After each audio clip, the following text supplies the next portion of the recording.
Hello, everybody. Oh, we are just getting back into the swing of things. Gonna drink a little whiskey and do some Sunday evening sipping. Let's get back to my comments here. Happy New Year, Dale. What's going on? What are you drinking?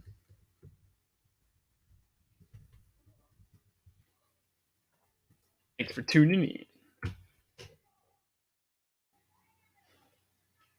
Eric will be on shortly. He is eating his steak for his dinner. So I'm just putzing around for no damn reason. Not drinking shit. Come on now.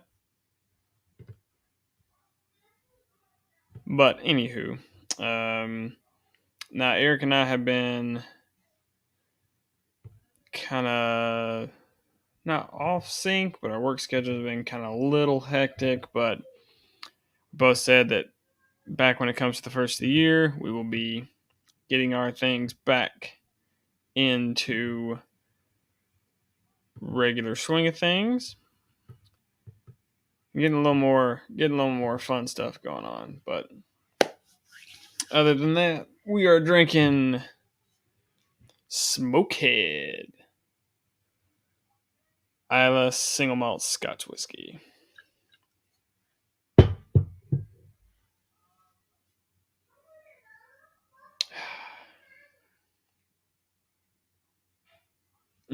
Mm, mm. Saw this shit on a hunch. I was walking through Total Wine and didn't exactly know what the hell this was because I've never seen it. But as Eric and I were talking, it said Isla Single Malt Scotch Sherry Bomb, Sherry Cast Finish. So we decided to decided to give it a go. Hello, Kelly. Happy New Year to you.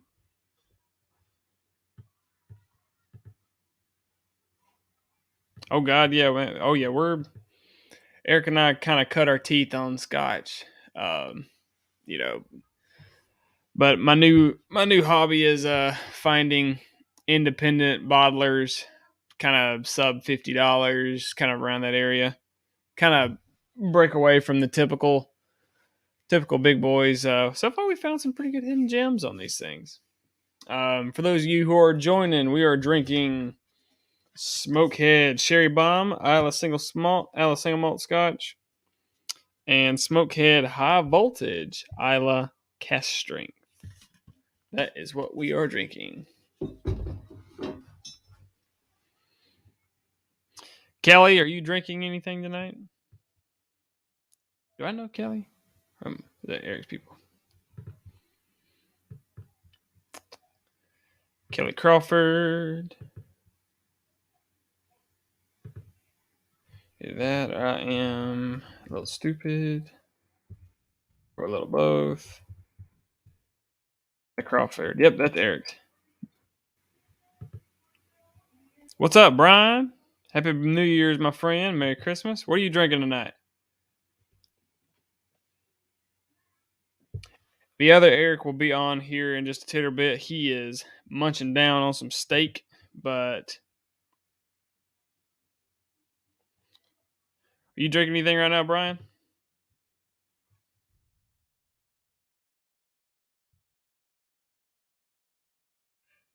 Hanton. There we go. There we go. Olive Jura. How does that compare? It's been a while since I've had Olive Jura. I don't know. There's some different parts of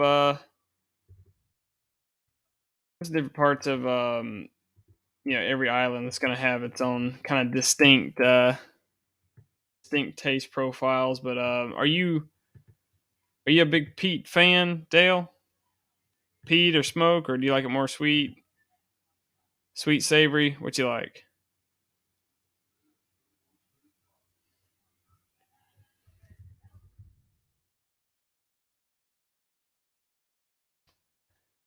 You know what? Hang on, Brian. I'm gonna put you on a guest star here real second. Is that no? You like the smoke or no smoke? I don't like smoke.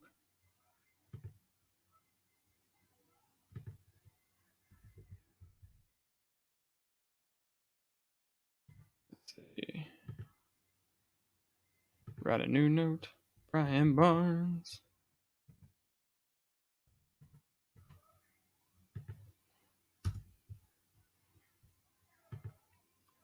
Oh, he likes to smoke. Good man. Good man.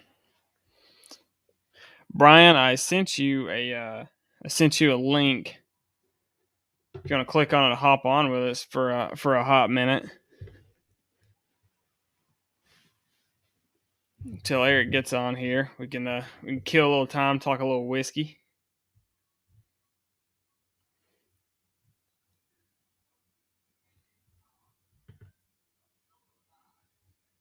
Just click the link and then I'll let you in.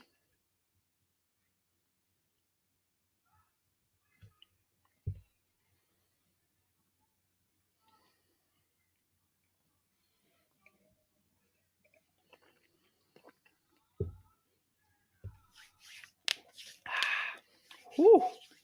Whew, whew. Oh, that's good.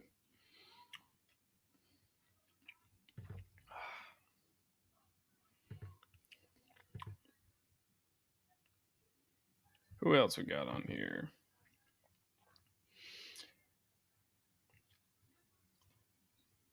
Let's see. Kelly, are you drinking anything this evening?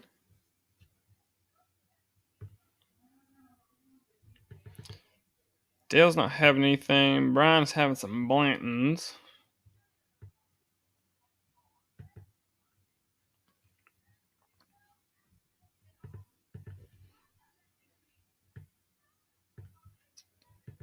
Let's see here. Ah, beer. All right. We like beer. Beer's good. Better question. Are you having yuppie beer? Or are you having shitty beer, which is good beer?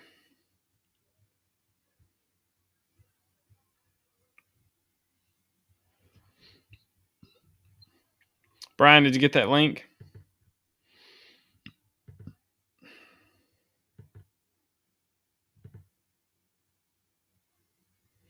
Oh, yes, I am drinking beer and beer and Fireball. There you go. Other than so you like smoky scotches, Dale? Do you like any bourbons? Anything? Or are you strictly a Scotch guy? Bell's Oberon. Well, I would classify that as yuppie beer, but enjoy your beer.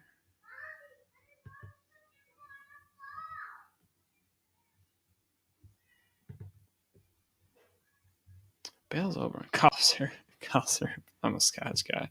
You dang right. There he is. Get Brian on. Can you hear me, Brian? All right. Do what? So I wanted to show you this. You got a little, I don't know if you can see it. Little Woodward Reserve. There you go. Put it on a white background. There you go. Little Mississippi State Bulldog National. Oh, there you go. Yeah. Let's see. Go SEC. I know you're a big Alabama fan, but You couldn't tell from the background, could you? You couldn't tell from the back, could you? but no. You know, as long as I've known you, man. Yeah, Well,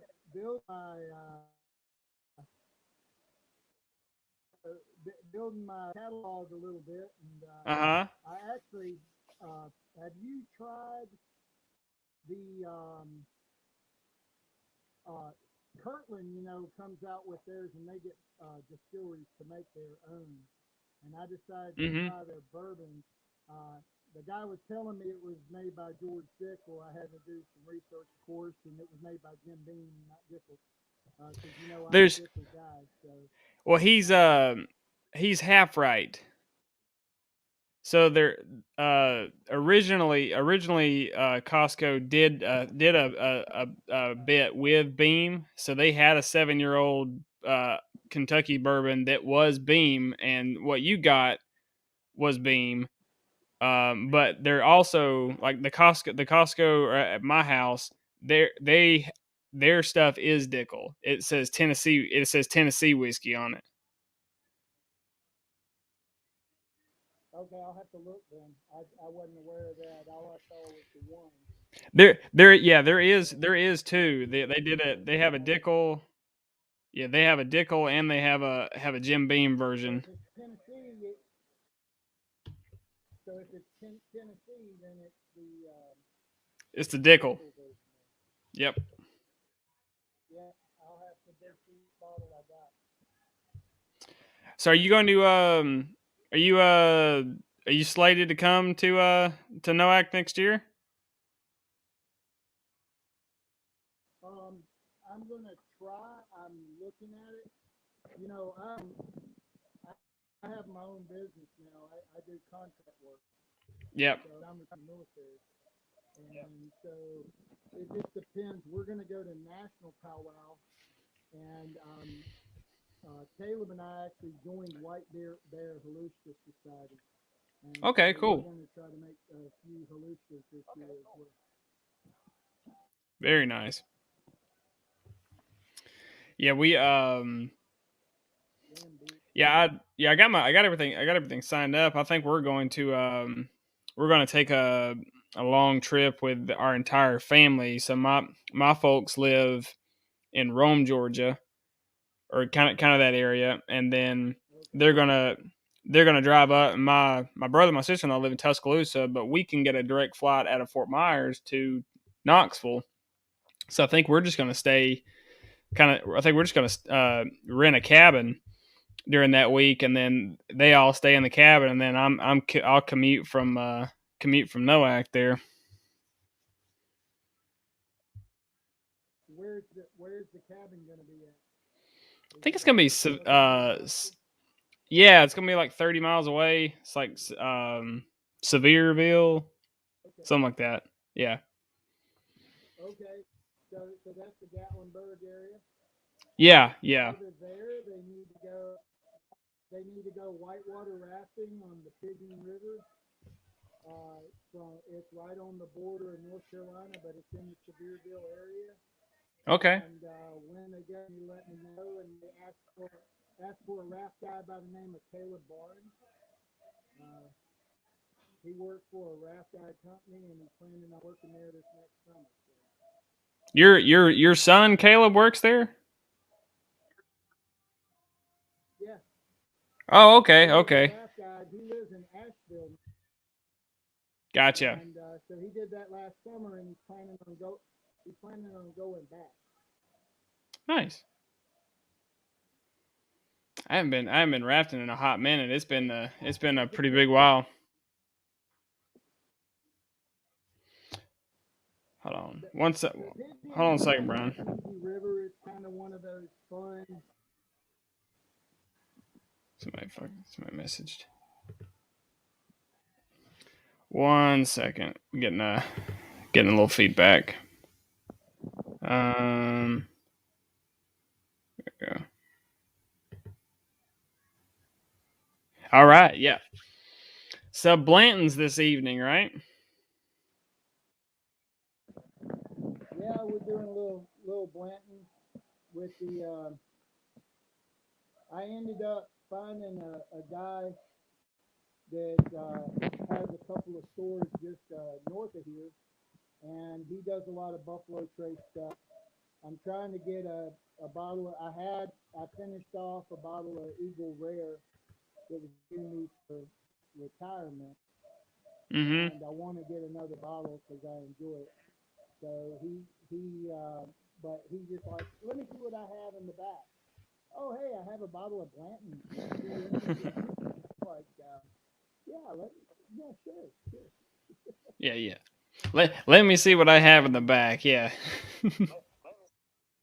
Yeah. There was a guy I worked with out in California about a month ago, and he had gone into a liquor store, and the guy had 2 bottles of Blanton, and he paid $150 a piece for them. So I'm like, he walked away $300 for two, and I'm like, I definitely didn't pay that. Oh my God, yeah. I don't have a whole You lot ever had a against bottle Blanton's. and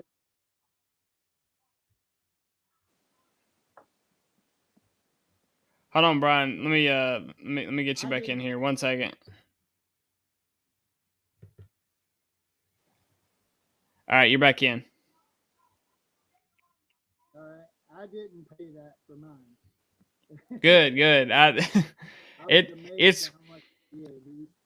it's fine at 55, $60, but over people spending 150 to I've seen people spend $200 for that. I was like, no, no, no, no. There's so much other stuff out there you can buy. I always told him, I said, if you want it, just buy an empty bottle.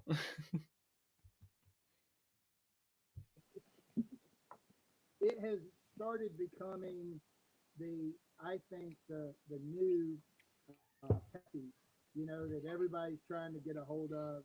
They want to collect the little horse top, and there is a lot of other nice drinkers out there. Oh God, yeah. That's Eric. The other Eric and I, we're big fans of the of Russell's Reserve 10-year old, and you can find that any place, anytime for $33, and it's 90 proof, 10 years old, and that's I hope the world doesn't catch on to it. Right. Well, I added But two. I've got the. Can you explain what you know about bottle and bonded? yeah, yeah. So it's Bottled and Bond was the Bottled and Bond Act of 1897. It was founded by one of the Kentucky colonels, Colonel E.H. Taylor. Basically, it was the very first. Basically, it was the very first legislation on a consumer good in the United States. Even before food, these distributors would come into these stores and they were selling white whiskey that was mixed with prune juice, tobacco spit, and God all this other stuff, and calling it bourbon. And this was a way for them to actually prove that they were selling actual bourbon. And so they created what they call bonded whiskey. So the parameters on it were pretty damn strict, and to this day are still strict. So number one, it had to be in a government bonded warehouse. Number two, had to be distilled by the same master distiller in the same distilling season. Number three, had to be at least 4 years old. Had to be 100 proof, so they could prove if there was any impurities in it by lighting on fire. So that was the 100 proof, but it had to be at least 4 years old. Had to have the DSPKY number, not the KY, but it had to have the distilling warehouse that the barrel came from, and the distillery that it came from. Had to show the state of origin. Had to show your head, same as regularly calling it a bourbon. Couldn't add any coloring to it. Couldn't add anything else like that to it. But it has a huge list of parameters for something to become a bonded bourbon. Now there are more than just bonded bourbons. There's bonded brandy. There's bonded malt whiskey. There's a lot of things, but those same parameters for bottled and bond go to those, but it has to be for a bourbon. It's got to have the bourbon parameters. For rum, it's got to have the rum that type of thing. But it's a people don't understand how much of a regulation that bourbon has on it, even bonded bourbon. Oh, I picked up the Dickel Mm-hmm. bondage that they have, and it's pretty tasty. So I think I've got that, and then Dickel came out with a couple of other on their line, and that's the one I was weaned on. So I kind of go to that one, and it's it's tasty. But when they came out with a bonded, I was like, hey, I got to go see if I can find a bottle of this. And Right. sure enough, what was it? Wine and More had some. So. Dale, which name are you talking about? Are you talking about the Russell's Reserve? But yeah, so Dickel, Eric and I picked up a few different Dickel products in the past year or so. We found 3 or 4 of the 15-year-old single barrel cask drinks that were low proof. We found a couple. Found there's a one that come out that was called Orphan Barrel, copper tongue. That was Dickel, but yeah, but well, other than that, let me get E-Rock Miller in here, and we'll continue the show, Brian. But thank you for hopping on with me, brother. And we'll see you soon, my man. Me, man. Peace out. We'll see you down the road. All right, buddy. Hey, sweetheart. I removed myself. Well, I hit add to stream as you hit remove. Yeah, I saw the remove pop up as soon as I hit add to stream. I was like, oh, Lord.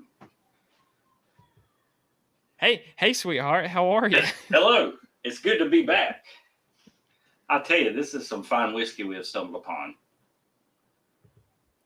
Oh my God, yeah. It's it seems it always starts with one of us rolling into Total Wine, and then and I'm like, hey, I just found some whiskey I've never seen before. I'm a sucker for the label. I mean, it's beautiful. Hey, we're gonna make up some I think we need to make up some T-shirts with this on. I have to engage in a little copyright infringement. No, obviously I love the high proof stuff. But I was most intrigued by the rum finish, and it did not disappoint at all. I'll go pick up a bottle. That was the one I was a little skeptical, because I've had a rum finished Scotch, but I've never had a rum finished Islay Scotch. Yeah, I'm staring right at my Balvenie Caribbean cask, and it's definitely one of my favorites. But being a space side, it's got kind of a fruitier flavor profile, and it pulls out of that rum barrel different things than this does. This is, and that's why I was like, I've never seen a rum finished Islay before. So I thought, wow. Yeah, that was a new one. Oh, so here was those crazy ones I found. The Mossburn.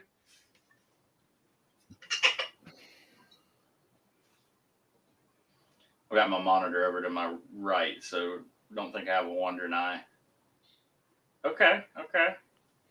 But it was like $35, triple barrel, and 46%. This one says Island, whatever that means, but it said smoke and spice.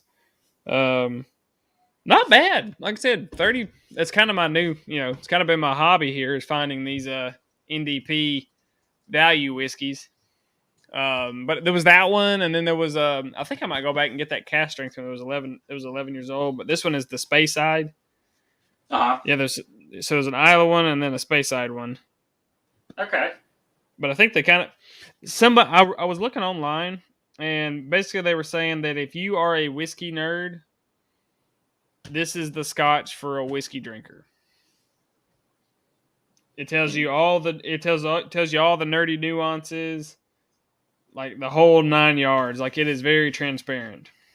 I was about to say, it looks a little bit like Compass Box's kind of run down. Yeah.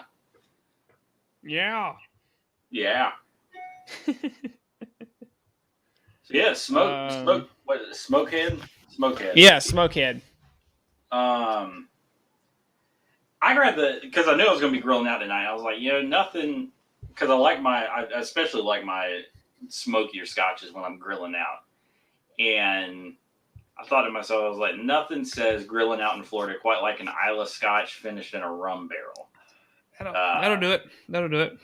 And turns out it was pretty good. I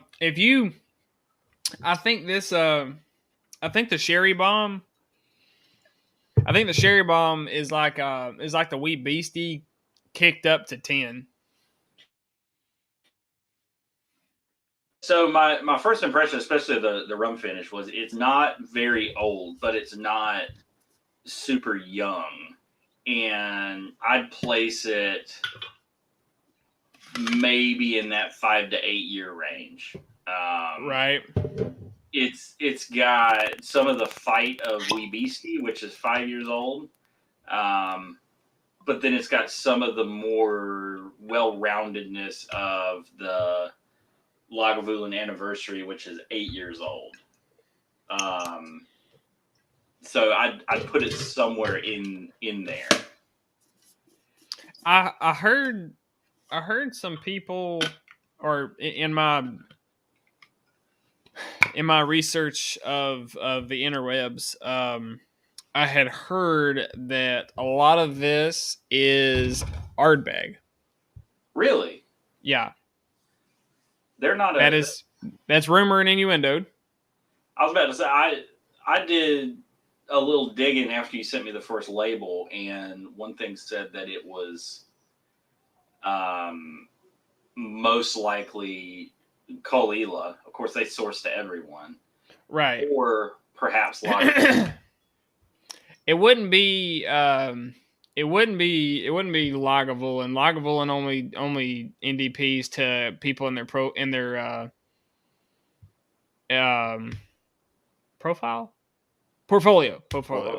The other P word.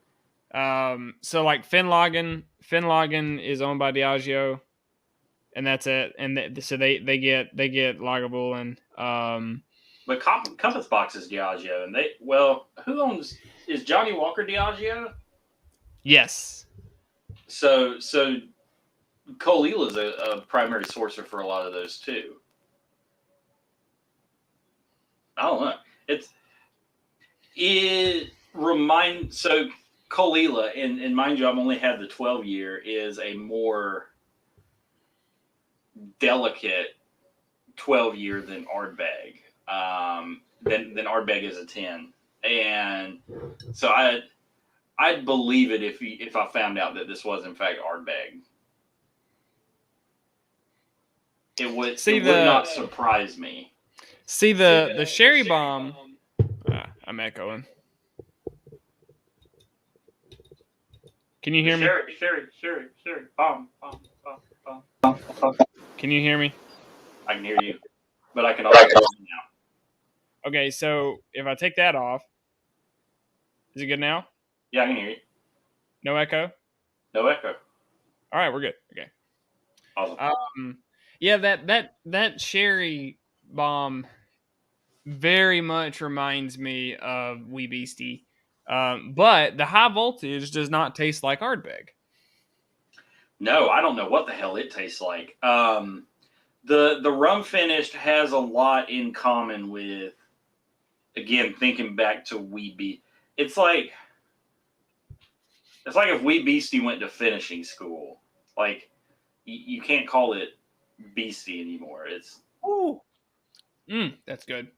It's it's still an Islay, but you've got some of those kind of that soft like rum smell. You know what I'm talking, like that soft, creamy, round rum smell. So it's got that on the nose. It's very fragrant, but it's really not super peaty.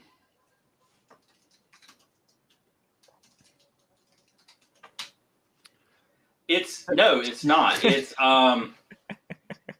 So this one article I found was the mystery of Smokehead, and this guy goes, I pretty much pegged this as either Ardbeg or Caol Ila. He said it is not. He goes, this is definitely not Lagavulin or Lefroy. No, it's not. I don't know what it is. It's not, because even Wee Beastie is brinier than this. Cheers, Dale.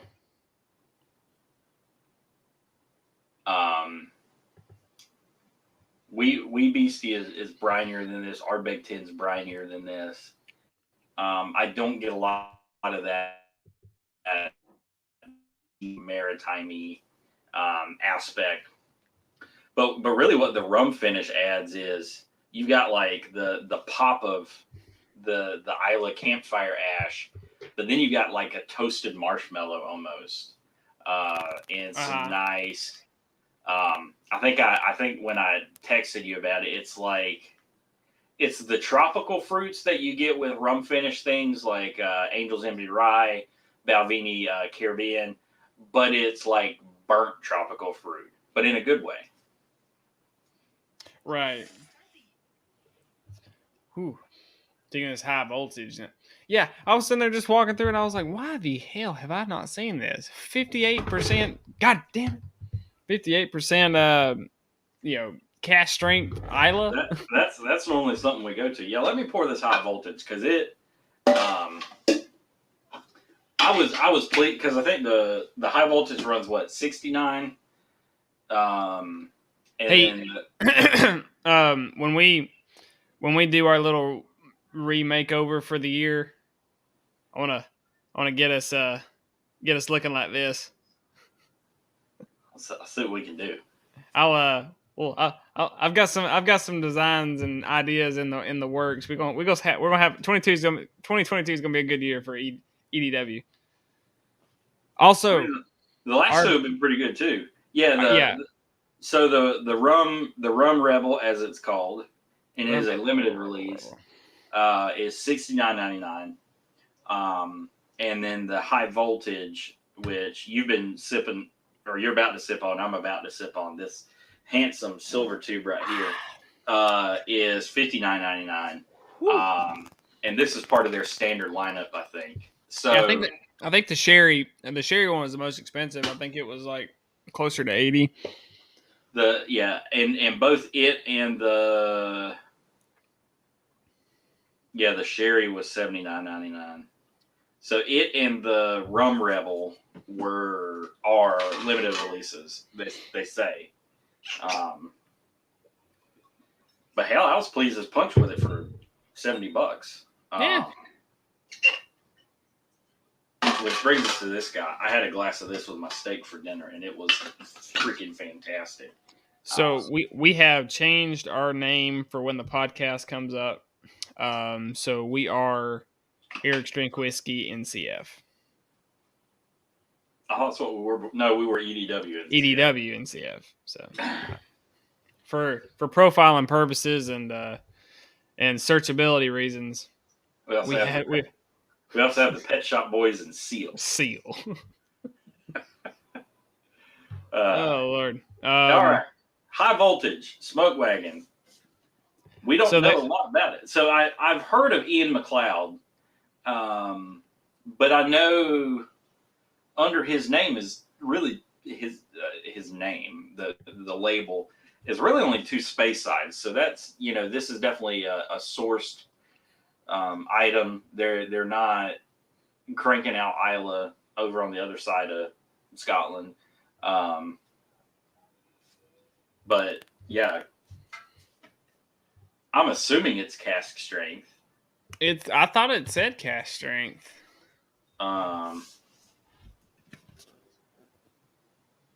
It does not say, but it is 58% alcohol by volume. So that's 116. So I always thought you belonged to a bay band. What the fuck does that mean? Boy band. Oh. Yeah, probably. So the back of the tube says, deeply rich and intensely peaty, this whiskey hits all of the senses with a rush of black smoke, creamy, nutty notes, and a tangy sea salt finish. Cream. Smokehead high voltage is distinctive, explosive, and not for the faint of heart. Well, Smokehead, you had me with your clever packaging and the fact that you offered it at 116 proof. Yeah, and the funny part is it's 116 proof and it's not cask strength. Yeah.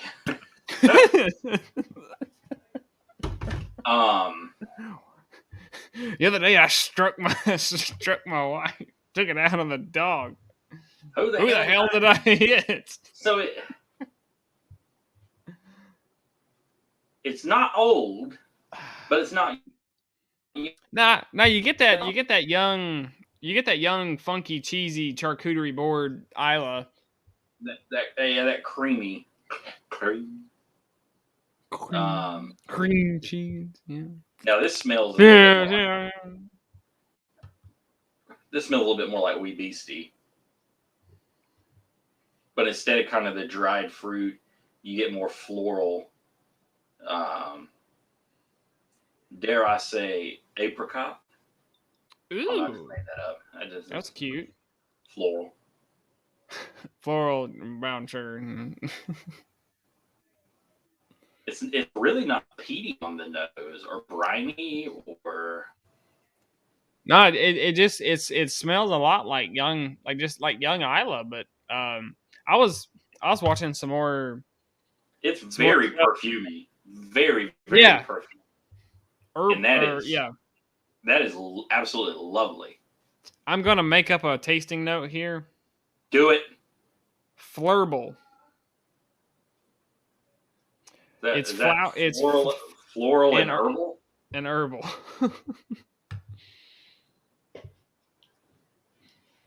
It has a flurble after funk. It's definitely floral, and you're right. There is an herbaceousness, but it's like nondescript. Like it's you can just tell there's like some crushed up plants and shit in the background doing its thing. Yeah, it's like I don't know. It's like you took some parsley, like dried parsley, and like tarragon, and some maybe some time. Talking about whiskey, or are you talking about Game of Thrones shit now? Game of Thrones? I ain't never seen a goddamn thing of that in my life.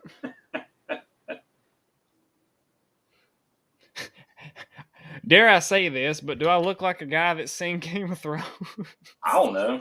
It takes all kinds. Anyways, it smells absolutely delicious. So you look like you've seen one up close. It's nice and oily too. Yeah. Yeah.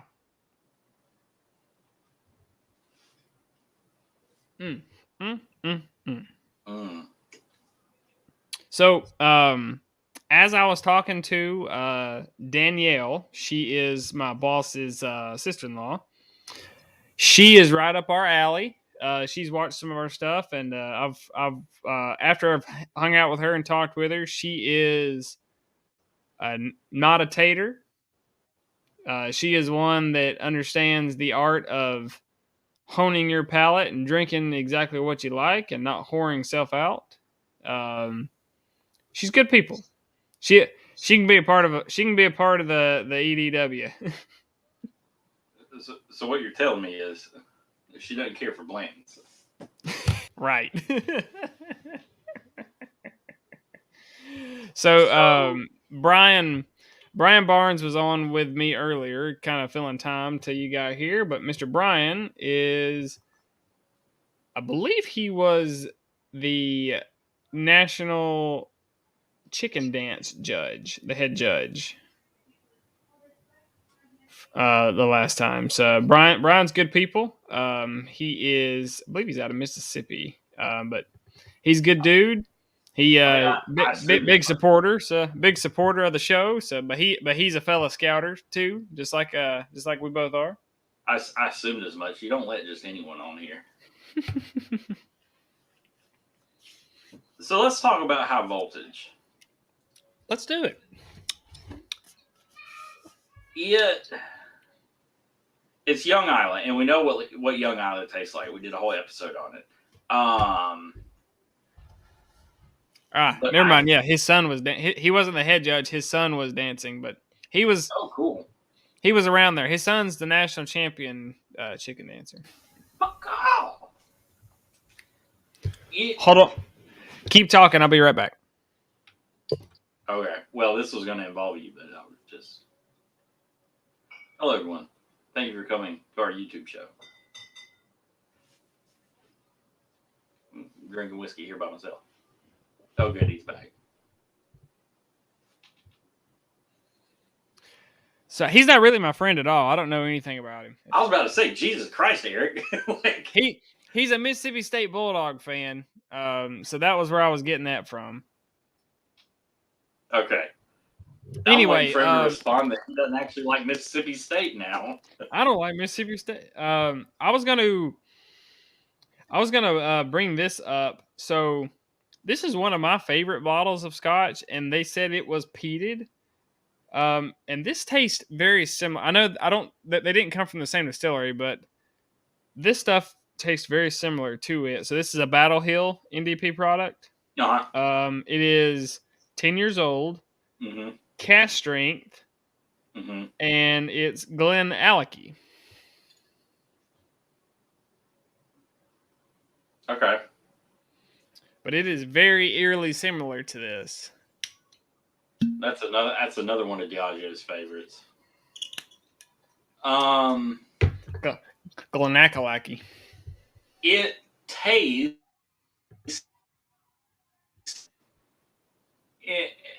really in respect to the smokiness. The Laphroaig cask strength. It's not that tarry Ardbeg smoky peatiness. It's that damp campfire ash Laphroaig smoky peatiness. Yeah. To me. No, that's fair. I was I got one for you. I spilled a little bit of it on my hand, so I gave it the good old rub and tug and sniff there. And I got Black Eyed Peas.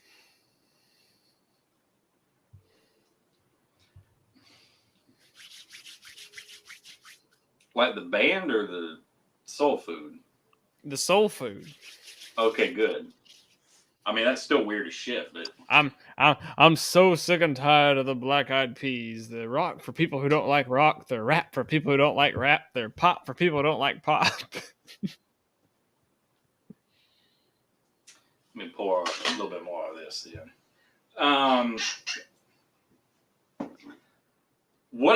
What I think is phenomenal about this, because and we've done enough Islay reviews to. A lot of times the nose and the taste don't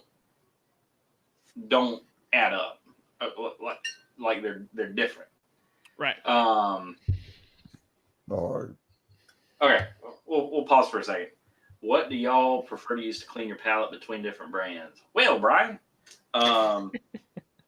coffee beans and water.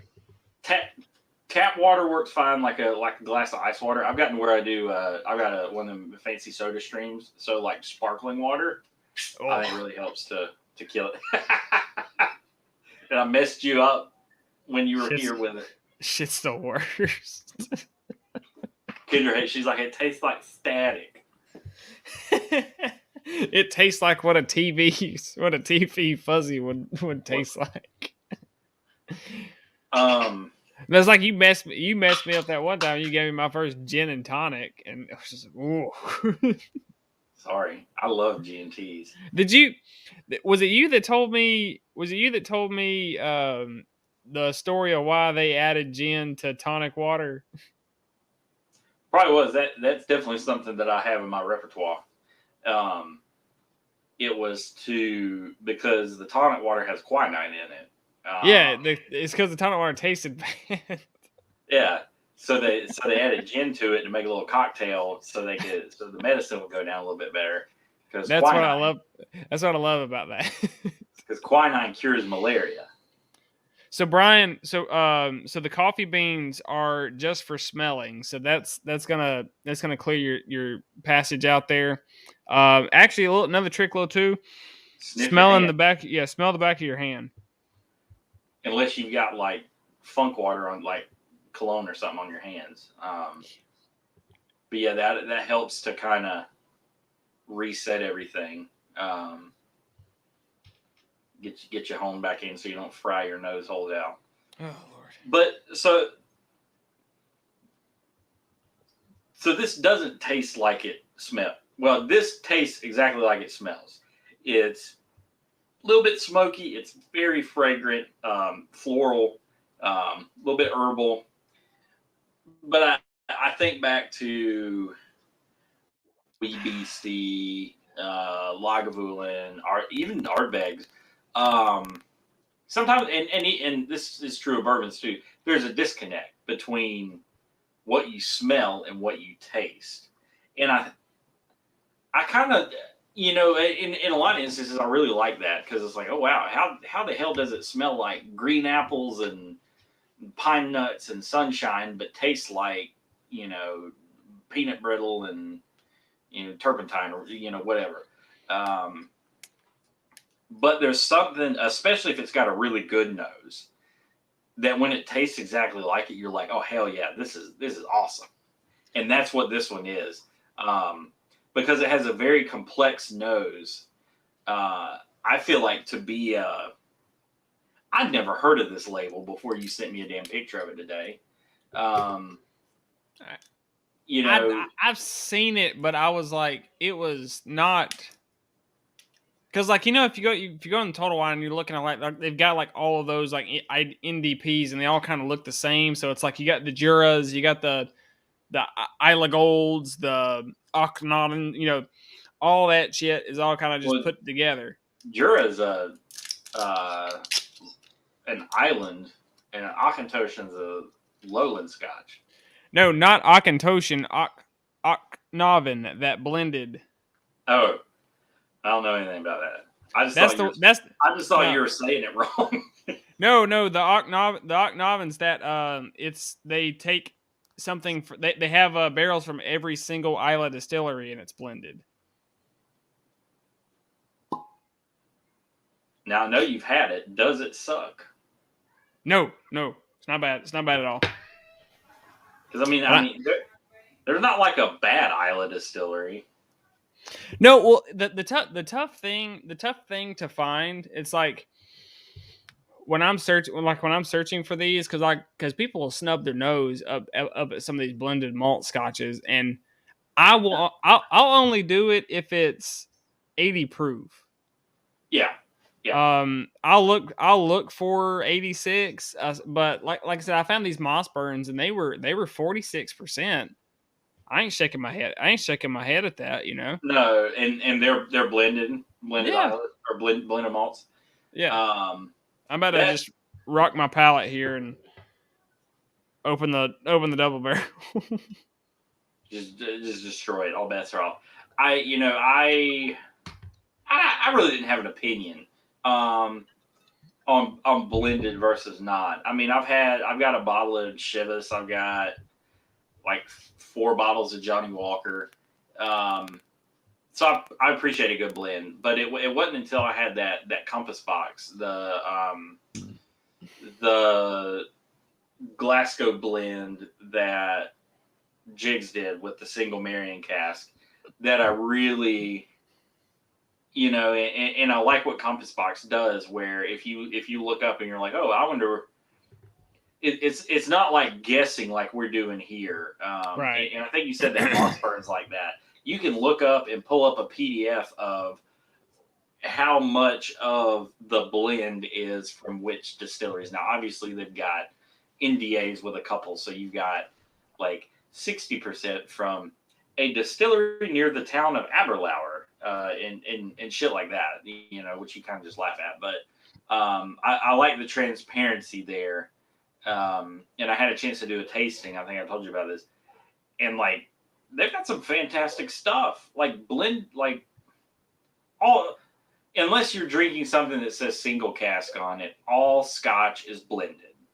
All bourbon is blended unless it says single barrel. Right. Now, is all bourbon blended as much as, let's say, Old Elk? No. But Old Elk is some damn tasty bourbon with what they're doing. And that's exactly like Johnny Walker, Compass Box, those brands that are taking what other people already do really well and making something completely different out of it. I have no sympathy for you. You have done that to yourself. That is some bananas, Foster. Anyway, no, I that's one of my pet peeves of, and I know one of our friends does it, but I don't. You can't taste something and tell me this tastes blended versus single malt. No. The only thing that you could get away with on you saying like, oh, this tasted blended, is if you meant like, I can taste other grains in here besides barley, so it's a blended Scotch and not a blended malt whiskey. And honestly, there's even some brands that do that really well. Right. Compass Box's Hedonism is barley, wheat, and rye, maybe. It does not taste like Scotch. Illegally, it is. But it's a blend, a true blended whiskey. There's multi grains in there. The Johnny Walker High Rye has rye. Yeah. Yes, it does. and it's absolutely delicious. And I think we had this conversation earlier today. People shit on blended scotches. Blended scotches are normally cheaper, but let's say what's the average price for a decent bottle of scotch? $50-$60. Yeah. You know, that's your Glenmorangies, your Macallans, and Glen what the hells and your baseline for a big name brand is going to be $50-$60 no matter what it is. So let's say anything below that. Let's say you find a $20-$30 bottle of scotch and you're like, oh, this is a $20-$30 bottle of scotch. Chances are good, and we're talking in the 90-ish percentile, that you can take that home, pop the cork, and it's going to be absolutely, if it's not delicious, it's at least going to be drinkable. Right. Now, let's jump across the pond. Average price for a decent bottle of bourbon, and I'm thinking our Elijah Craig's, Knob Creek's, Wild Turkey's, that high $30 mark. You can't tell me you can go find a $15 bottle of bourbon that you've never heard of, take it home, and it's going to be good. It's probably either going to taste really young and corny, or it's going to be over oaked because it was hyper aged. Like there's the bar is. What was it that David said? There's a high ceiling for scotch, but the floor is also a lot higher. Right. Like there's a really high ceiling for bourbon. And God, I love bourbon. I'm staring beyond my camera at a 6-foot tall bookcase full of bourbon. The ceiling is really high, but the floor is really, really low. I mean, we have tasted some absolute swill that's just, it tastes like smoky, bad corn. Just because I think there's so many ways and it's permissible to cut corners. And I think Scotch there's more history, and it's maybe a more noble profession. I don't know if that's, dare I say it? I don't know. I think they're. God damn it!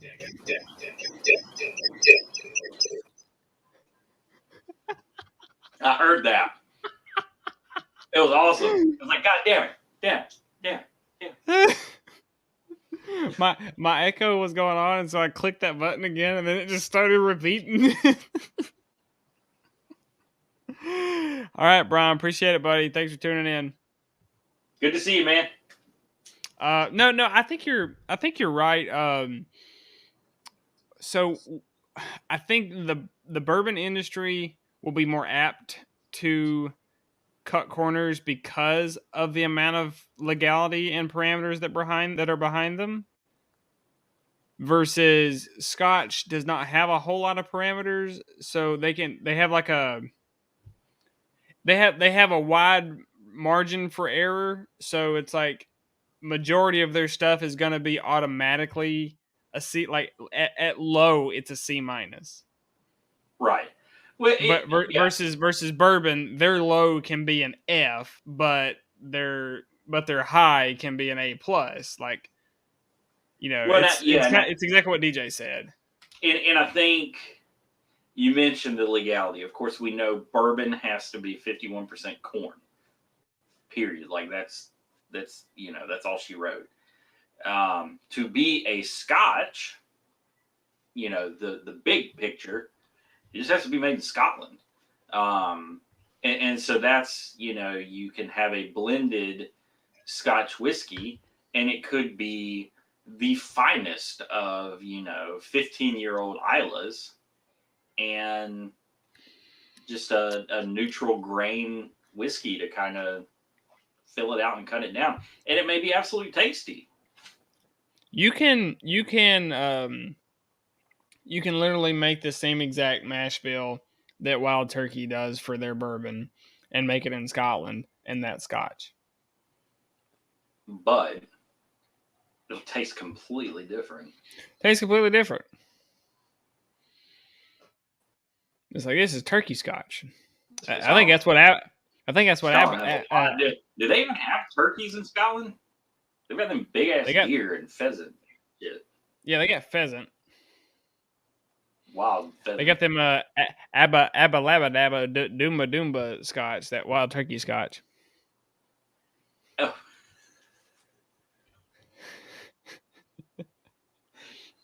It took me a full 10 seconds to figure out what the hell you were talking about. Abelauer abundant. Abundant.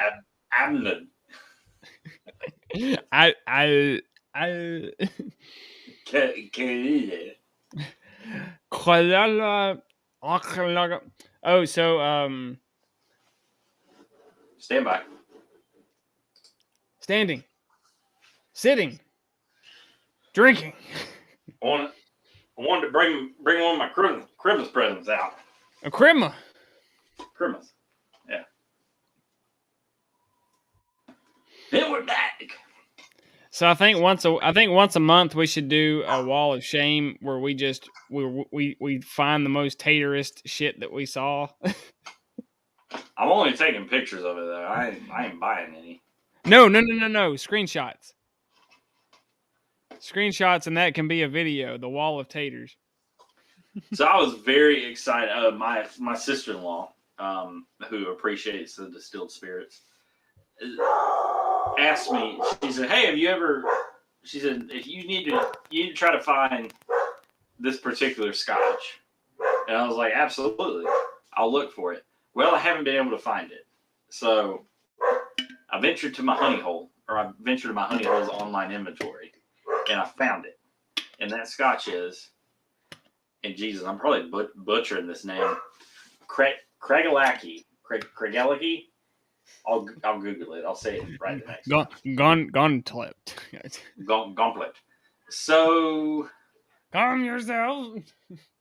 The fun thing about this particular distillate of Craigellachie, which that's how I'm saying it, 13 years old, is it's a Speyside. But Ron Popeil, wait, there's more.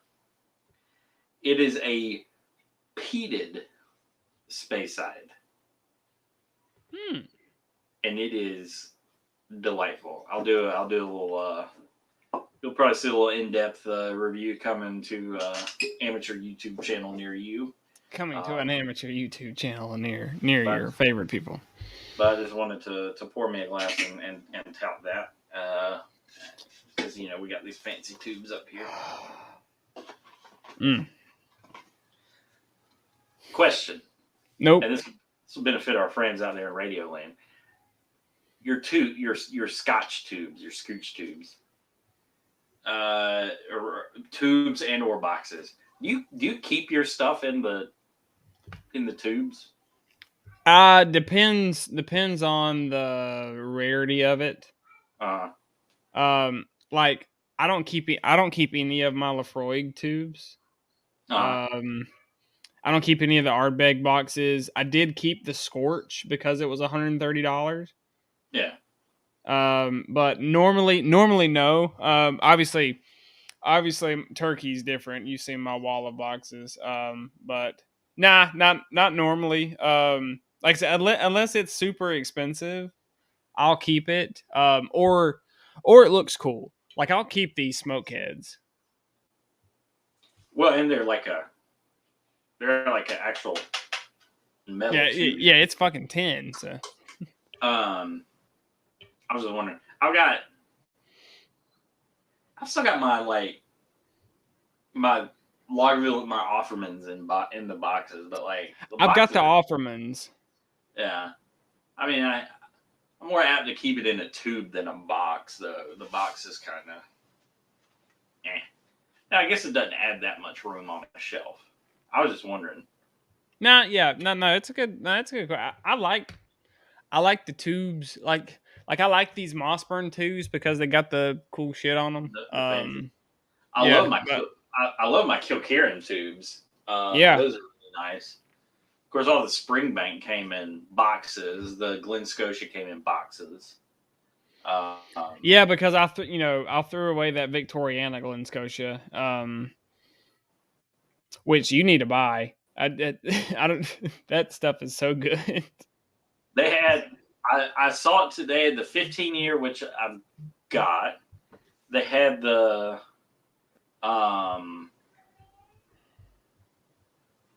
Victoriana and the Double Cat. They had 3 different Glen Scotias. And the Kilkerran 10 back in stock. Or hell yeah. Springbank 10, sorry. Kilkerran's 12 years old.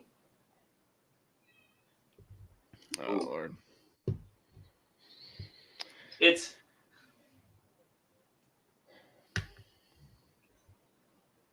Oh, yeah. I mean, I'm definitely going to have to do a review of this. This is such an oddball one.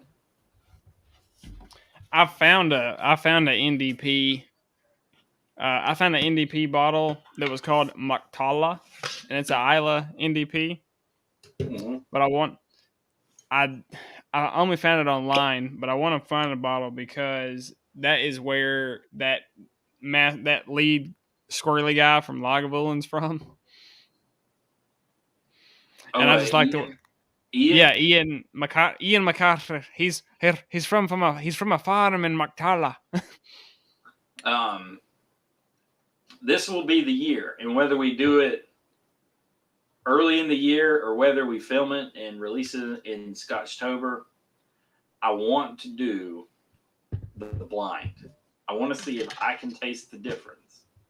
I want to see if we both can taste the difference. Okay, I'll take him up.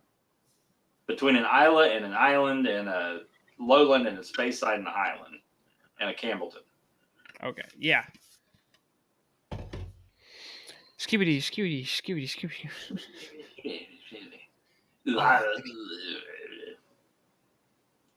The oil. That is oily glass. My wife doesn't see much of me anymore. She just sees me when it's time to go to bed. Just pour your wee bit of Lagavulin and then Slanjava. It's Lagavulin tasty. I love when he said he goes the oldest cask we have here at Lagavulin is 42 years old. That's what I call a ladies' dram. I mean, tasting the difference between 8 and 16, there's probably nothing left at 40. It's just kind of like smoky water.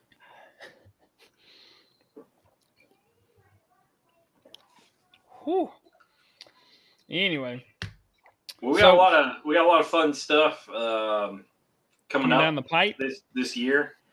We had us a little whiskey summit back in November that you will be reaping the benefits of along throughout probably the first half of 2022. We got some crazy samples that Eric and I have swapped. And you'll be seeing those interspersed throughout obviously the first half of 2022.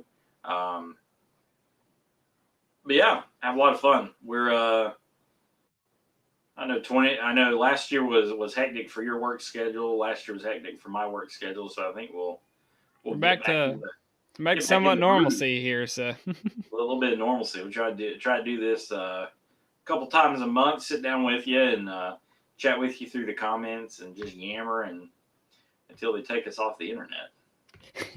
Well, our new podcast will be out. Hopefully, the first one will be out this month. We are on Spreaker and iTunes podcast. The first one will be out under Eric's Drink Whiskey NCF. That is Eric's Drink Whiskey NCF at Spreaker. That is speaker with 2 R's. And yeah, pretty excited, my man. It's gonna be good.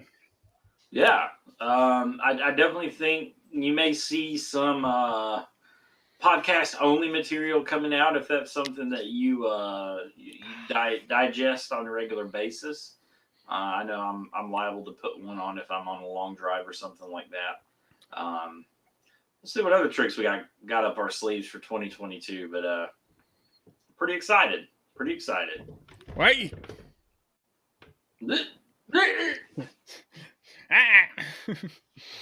But until next time, cheers. I drank all mine, but